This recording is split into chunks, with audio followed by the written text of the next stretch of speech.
actually don't. I know I'm a big talker, but I am kind of don't know what to say. I am so humbled by this. It is, it's an honor to have my colleague here. We got worried they were going to think I brought somebody from Staten Island, and there's my New York City liberal I dragged with me up from the She's the only Republican woman elected in the city of New York. My good friend and colleague, Nicole Malliotakis, she's been driving me around for a few days and kind of driving me crazy. What you want?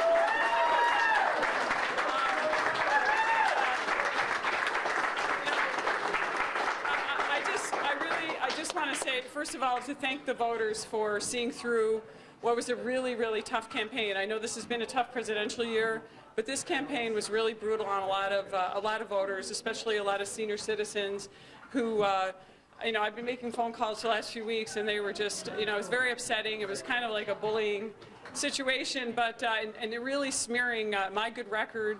And it was very hard for us to counter because I don't know how much we were outspent, but I think by the time you look at the end of this race, it's going to be a couple of million to about 200,000 that I raised. And it's a lot. It's a lot of money. And I know 2 years ago when I challenged Richard Hanna, he was an incumbent. He was one of the wealthiest members of Congress. It was over 3 million, and I had 180,000, most of which was my own money. And I did put my own money into this race.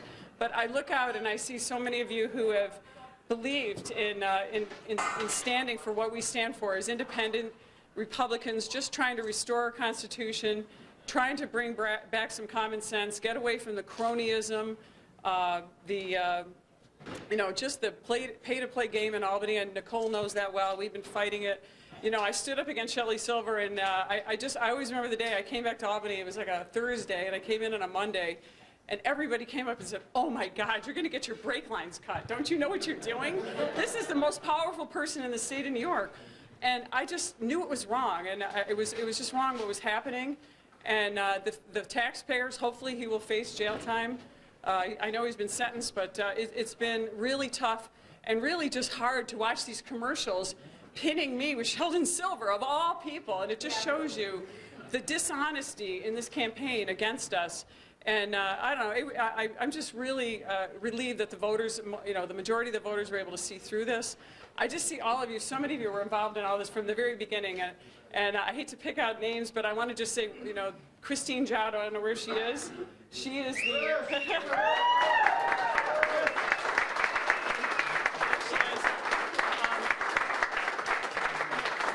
Christine Giotto has been the one who has nominated me, I think, for every single primary I've run. And she's always supported me, even when others didn't. And I think there were, like, Byron Elias and Don Backman were the other two that have been always with me from the beginning. So I appreciate their support.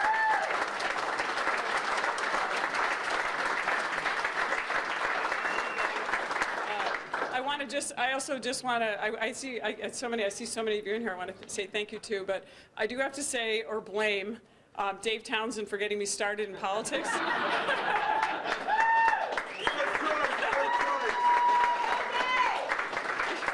Because when I said I was going to run for the Assembly, my mother just said, "Oh God, they're all horrible on both sides." That coming from my mother, who was married to the former Oneida County Republican chair, and her father was the Madison County Republican chair. So she kind of knew what was going on in politics. And I'm just a couple of people that are just lifelong family friends. And I'm looking at Bill Locke, and I know Jim Brock is here somewhere. They're my neighbors and my friends. They have been with me from day one, and they've been huge supporters. And I just want to, it means a lot to have, I've lost both my parents. My son, who just called me, by the way, they took my phone away from me. I can't tweet or anything. They've been just, my family, my support since I've been, my family doesn't, oh, I'm forgetting my brother. He's here somewhere. Where is he? There he is. I got the phone. Yeah. Yeah, but he doesn't know my passcode, so. I'm not responding to any. Yeah, so, my brother and we run our family business. I know you've heard all this stuff about, I don't own a business, just Steve Wells, but actually we've been running our family business was started 70 years ago. My brother and I are carrying on the torch. I ran the Penny Saver, and now we run the Mid-York Press down in Sherburne, and we're really proud of that. It's tough to make it in business in New York, and I've been finding like-minded souls out there to help me, and I'm looking right at one, Brian O'Shaughnessy, and his son. They were huge help to me all the way through. Brian believed in me. He taught me a lot about trade and what was going on. And he's been a leader in not only just nationally, but internationally on that topic. And he co-authored a piece with me last year just on trade. And long before Donald Trump was talking about it, Brian O'Shaughnessy has been a champion of that. And I want to thank him for that, too. Thank you.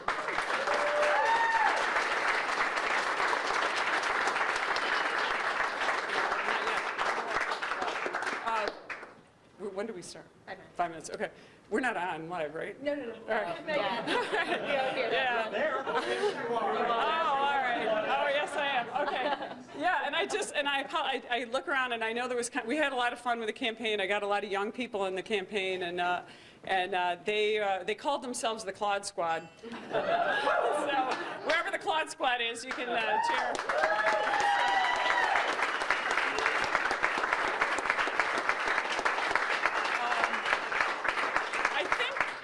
One thing that this election proves is that money cannot buy elections. The voters buy.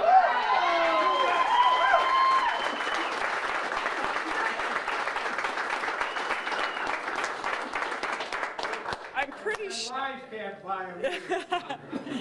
I'm pretty sure I've been much outspent in almost all the races I've been in. Maybe save a couple, but I probably have more primaries behind me than anyone. But I always remember, my father always said, he always said to me the famous poem by Rudyard Kipling named If, and he always said, please treat the two imposters, triumph and disasters, as the imposters they are. I know I got that wrong. But anyway, I never look at anything like a win and a loss. I'm always looking at it as it's a mission. We're trying to do something right for our country, for our community. And, I just got out there and I thought, things aren't right. We need to have someone to stand up and do it. I've used a lot of my own money, and so many of you have been so generous with all of your resources. If you didn't have money, you were in the office all the time, you were helping. And I'm not just talking about this term. I'm talking about all the campaigns I've been. I couldn't have done it without all these people, grassroots supporters. All different kinds of people have come out of nowhere, and it's humbling. I say, wow, these people really understand, and you understand that voters really do understand what's going on. And we are trying to fight a battle in this country that I think is not insurmountable, but we need, as Lincoln would say, we need to save the republic. This was the question, the defining question in Lincoln's time, and I think we're here again. We need to save this country. We need to restore it back to the people. And I think this election in this community is symbolic of it. And I want to say something. Ray Halberter spent millions of dollars against me. I don't know how many millions it's up to by now. But I won Oneida County by almost 57%, and I won Madison County, where the people are affected the most, the property owners and the taxpayers. And yes, my dear friend Melvin Phillips, we won tonight. We won.